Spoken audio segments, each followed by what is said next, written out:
जो या विरोधात आवाज उचले त्याच्यावर सुद्धा धावून जाते, त्याच्यावर खोटे गुन्हे दाखल करते, खोटे पोलिसांच्या वाऱ्या करायला, पोलीस स्टेशनाच्या वाऱ्या करायला लावते, कोर्टाच्या वाऱ्या करायला लावते, जेल वाऱ्या करायला लावते.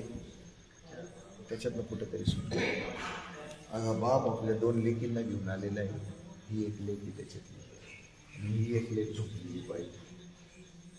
इथे एक कुटुंब असं आलेलं आहे की त्या कुटुंबाला घरातल्या समस्यांनी ग्रासले. ती लेक सुद्धा या पक्षात आता प्रवेश करतील आहे. राऊरीची. कशासाठी येतात हे लोक? काय काम आहे याचं आमच्याशी? आमच्याकडे जादूची कांडी, याला म्हणतात कोला म्हणतात छू, तुमचे प्रश्न सुटले असं नाही होणार. पण उम्मीद पे दुनिया चलती, उम्मीद पे दुनिया कायम. आशेवर लोक जगतात. त्यांना वाटते आशा की 4 सामान्य माणसं आमच्यावर झालेल्या अन्यायाला कुठेतरी वाचा पडतील, आमचा आवाज बनतील. आणि निर्भय महाराष्ट्र पार्टी अतिशय निर्भयपणे, निडरपणे हे काम करते.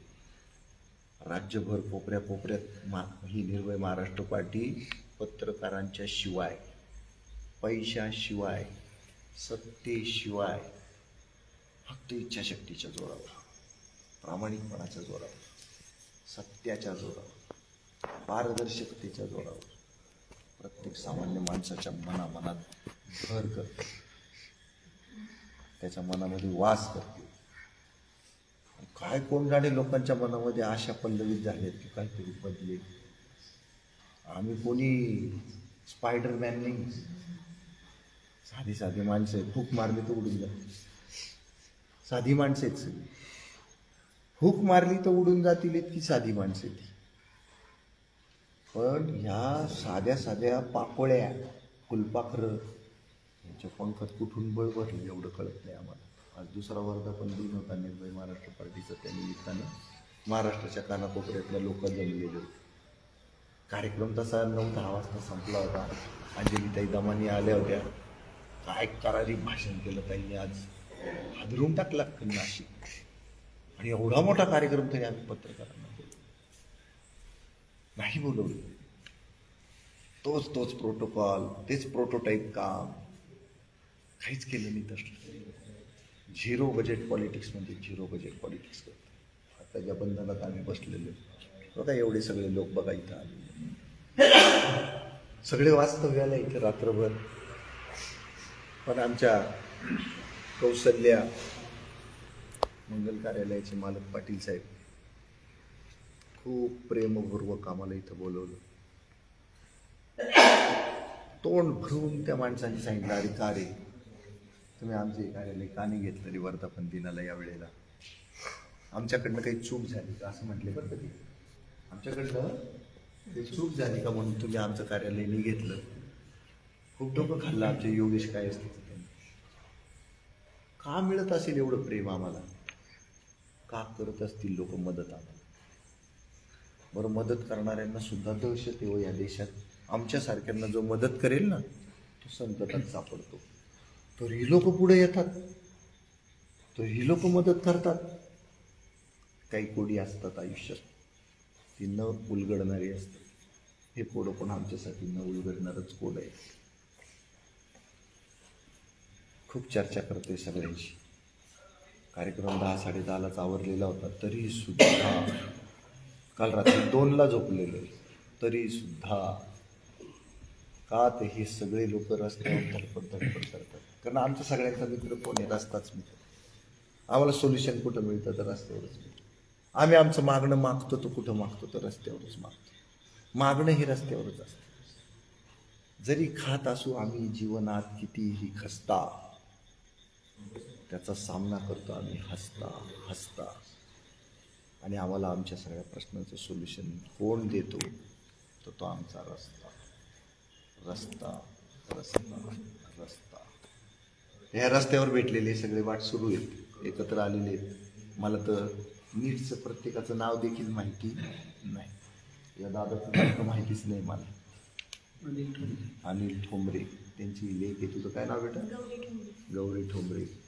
गौरी कुठून आली? हे आले सोलापूर आणि गौरी आली नेवाशावर. नेवाशाला ते काय फार्मसी शिकते ना, BSc BSc ॲग्री शिकते. बाप आला सोलापूरहून, लेक आली नेवाशाहून. कसं घडत असेल होय सगळं अनाकलनीय अविश्वसनीय आहे. आणि ही कुठलीही आध्यात्मिक चळवळ नाही, कुठलाही देवदेव इथं दाखवलेला, कुठलाही चमत्कार, अंगारे धुपारे, बाबा बुवा गंडे दोरे, काही भानगड नाही. राजकारण करतोय, शुद्ध राजकारण, संविधानाला साक्षीत ठेवून करतोय राजकारण. आणि हे राजकारण बिना पैशाचं या देशात होऊच शकत नाही अशी प्रत्येक नागरिकाला खात्रीच आहे. आणि त्याला आम्ही उभा आडवा छेद देतोय. या संकल्पनेला आम्ही चूर चूर करून टाकतोय, चक्का चूर होतोय त्याचा. पैशाशिवाय राजकारण होऊच शकतं हे गेले 14 वर्ष मी सिद्ध करत फिरतोय महाराष्ट्राच्या वेगवेगळ्या रस्त्यांवर. आणि आता तर आमचा स्वतःचाच पक्ष काय त्या संविधानानं आम्हाला सांगूनच ठेवलं, तुमच्या बापाचा देश आहे हा. यस, आमच्या बापाचा देश आहे सांगायला शिकलेच सगळे लोक. प्रत्येक कार्यालयात घुसतात, तुला 70,000 पगार कसा झाला? अरे आमच्या टॅक्समुळे तुला मिळतोय. आणि मग त्यांची थरथर थरथर थरथर होती, अरे बाप आला, रे बाप आला. हो, सामान्य नागरिक, प्रत्येक सामान्य नागरिक मालक आहे या देशाचा. तो तुम्हाला प्रश्न विचारा, ठणकावून विचारा. तो थोडी गुलाम आहे, तो थोडी लाचार आहे, तो मालक आहे. तो मालकी थाटातच विचार. हा विचार प्रत्येक सामान्य माणसाच्या डोक्यात रुजवण्यामध्ये आहे ना, निर्भय महाराष्ट्र पार्टीला यश आल्यामुळे ती 24 महिन्यात प्रचंड वाढली. 20,000 साधारण सदस्य होणं चेष्टा नाही ना. 400 लोक फाउंडर मेंबर होणं चेष्टा नाही. हे सगळं अनुभवते. बघा 2 वाजता सुद्धा झोप आहे का डोळ्यावर? नाही. प्रचंड ऊर्जा, प्रचंड आनंद मिळतोय. आणि त्या आनंदाच्या जोरावरच हा प्रवास अखंड सुरू आहे. झोपलेत काही 4 लोक, बाकीचे टकमाका पाहूनच राहिले. जिवंतच आहेत सगळे, झोपायलाच येत नाही. कशाने होतं हे सगळं? दुर्दम्य विश्वास, दुर्दम्य इच्छाशक्ती. माणसंच ना ती पेटलीच. थांबायचंच नाही गाड्या, थांबायचंच नाही गाड्या, सगळे पेटलेले, थांबतच नाही. अनस्टॉपेबल. या सगळ्या धंदेवाईक बाजारू उत्कृष्ट राजकारण्यांना आव्हान देत आहेत सामान्य माणसं. सावध व्हा रे, सावध व्हा, सावध व्हा. ओळखा या सामान्य जनांच्या हाका, ओळखा. बाद झाला तुमचा भ्रष्टाचार, अनाचार, अत्याचार, अनागोंदी. थांबवा. हेच सांगतोय, हेच आक्रोश करतोय हा सामान्य माणूस. वंदे मातरम. वंदे मातरम.